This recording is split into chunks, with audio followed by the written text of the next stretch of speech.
আজ আমি তোমাদেরকে ইমোর খুব গুরুত্বপূর্ণ 3টি সেটিংস দেখাবো, যে সেটিংসগুলো সবারই জেনে নেওয়ার দরকার। 1 নম্বর আমি তোমাদেরকে দেখাবো যে কিভাবে তোমরা ইমো থেকে ভয়েস ক্লাব বা ভয়েস রুম রিমুভ করবা। অর্থাৎ তোমরা অনেকেই ইমোতে ভয়েস ক্লাব বা ভয়েস রুম ব্যবহার করতে চাচ্ছ না, কিন্তু ইমো অটোমেটিকলি তোমাদেরকে ভয়েস ক্লাবটা দিয়ে রেখেছে। এটা তোমাদের জন্য বিরক্তকর মনে হচ্ছে। তো এই ভয়েস রুমটা বা ভয়েস ক্লাবটা ইমো থেকে কিভাবে রিমুভ করবা।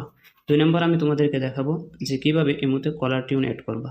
3 নম্বর আমি তোমাদেরকে দেখাবো যে কিভাবে তোমরা ইমো অ্যাকাউন্ট ডিলিট করতে চাইলে ডিলিট করতে পারবো। তো অবশ্যই যদি তুমি আমার ভিডিওটা ফেসবুক থেকে দেখে থাকো তাহলে আমার পেজটি ফলো করে রাখবা, আর যদি ইউটিউব থেকে দেখে রাখো অবশ্যই আমার চ্যানেলটি সাবস্ক্রাইব করে রাখবা। তো প্রথমে আমি তোমাদেরকে দেখাবো বলছিলাম যে কিভাবে তোমরা ইমো থেকে ভয়েস রুম রিমুভ করবা। তো এই ইমো থেকে ভয়েস রুম রিমুভ করতে হলে তোমরা চলে যাও ইমোতে। ইমোতে আসার পর দেখো আমার এখানে ভয়েস ক্লাবটার মধ্যে শো করতেছে। তো এই ভয়েস ক্লাবটা এখন আমি তোমাদেরকে রিমুভ করে দেখাবো যে কিভাবে তোমরা এই ভয়েস ক্লাবটা এখান থেকে রিমুভ করবা। তো ভয়েস ক্লাবটা রিমুভ করতে হলে তোমাদের চলে যেতে হবে তোমাদের প্রোফাইল পিকে। প্রোফাইল পিকে আসার পর তোমরা চলে যাবা সেটিংসে। সেটিংসে আসার পর তোমরা এখান থেকে চলে যাবা ফাংশনসে। ফাংশনসে আসার পর তোমাদের দেখো এখানে ভয়েস ক্লাবটা 1 দেখাচ্ছে আমার এখানে। তো এই ভয়েস ক্লাবটা আমি এখন ডিসেবল করে দিয়ে কিভাবে ভয়েস ক্লাবটা রিমুভ হয়ে যায় এটা দেখাবো। তো এখান থেকে আমরা ভয়েস ক্লাবটা রিমুভ করে দেবো, ডিজেবল করে দেবো। তো এখান থেকে ভয়েস ক্লাবটা আমি ডিজেবল করে দিলাম। ডিজেবল করে দেওয়ার পর দেখো এতক্ষণ যে মধ্যে আমার ভয়েস ক্লাবটা বা ভয়েস রুমটা দেখাচ্ছিল, এখন আর ভয়েস ক্লাবটা বা ভয়েস রুমটা দেখাচ্ছে না।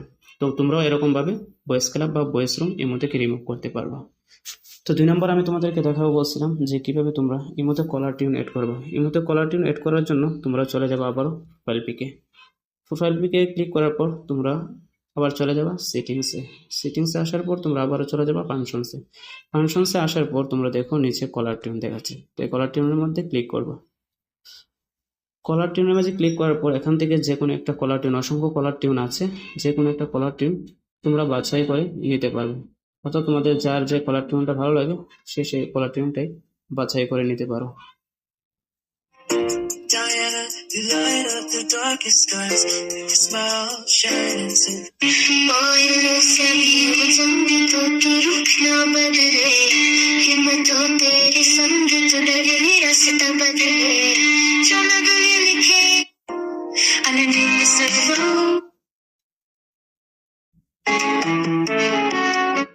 অর্থাৎ তোমাদের এখান থেকে যার যে কলার টিউনটা পছন্দ হোক এই কলার টিউনটা তোমরা অ্যাড করে নিতে পারো। অর্থাৎ অপর কেউ যখন তোমাকে ফোন দিবে তখন এই কলার টিউনটা শুনতে পারবে। তো 3 নম্বর আমি তোমাদেরকে দেখাবো বলছিলাম যে তোমরা কিভাবে ইমো অ্যাকাউন্ট ডিলিট করতে চাইলে ডিলিট করতে পারবো। তো ইমো অ্যাকাউন্ট যদি ডিলিট করতে চাও তাহলে তোমাদের চলে যেতে হবে প্রোফাইল পিকের উপর একটা ক্লিক করবা। প্রোফাইল পিকের উপর ক্লিক করার পর তোমরা চলে যাবা সেটিংসে।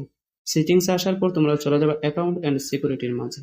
অ্যাকাউন্ট অ্যান্ড সিকিউরিটির মাঝে আসার পর দেখো দেখাচ্ছে নিচে একদম delete imo account. Delete imo অ্যাকাউন্টের মাঝে ক্লিক করবা। এখানে ক্লিক করার পর তোমরা ক্লিক করবা apply to delete. Apply to ডিলিটের উপর ক্লিক করার পর তোমাদেরকে দেখাবে যে তোমরা কোন কারণে ইমো অ্যাকাউন্টটা ডিলিট করতে চাচ্ছ। অর্থাৎ তোমার ইমো অ্যাকাউন্টটা কি হ্যাক হয়ে গেছে নাকি অতিরিক্ত অ্যাড দেখাচ্ছে, কোন কারণে তুমি ইমো অ্যাকাউন্টটা ডিলিট করতে চাচ্ছ। তো এখান থেকে তোমরা যে কোনো একটা কারণ ঠিক মার্ক করে দেবা, তাহলেই চলবে। তো আমি এখান থেকে মাই অ্যাকাউন্ট ওয়াজ হ্যাকেড এখানে ক্লিক করে দিলাম। তো ক্লিক করে দেওয়ার পর এখান থেকে তোমার কন্টিনিউ টু ডিলিটের মাঝে ক্লিক করে দেবা। কন্টিনিউ টু ডিলিটের মাঝে ক্লিক করে দিলেই তোমাদের ইমো অ্যাকাউন্টটা ডিলিট হয়ে যাবে। এই নাম্বার দিয়ে তোমরা নতুন করে আবার ইমো অ্যাকাউন্ট খুলে নিতে পারবা। অবশ্যই 3টা সেটিং যদি তোমাদের উপকারে এসে থাকে তাহলে ভিডিওটা শেয়ার করে টাইমলাইনে রেখে দিতে পারো। তো আবারও তোমাদের সঙ্গে দেখা হবে নতুন কোনো ভিডিওতে। এ পর্যন্ত ভালো থেকো, সুস্থ থেকো, আল্লাহ হাফিজ।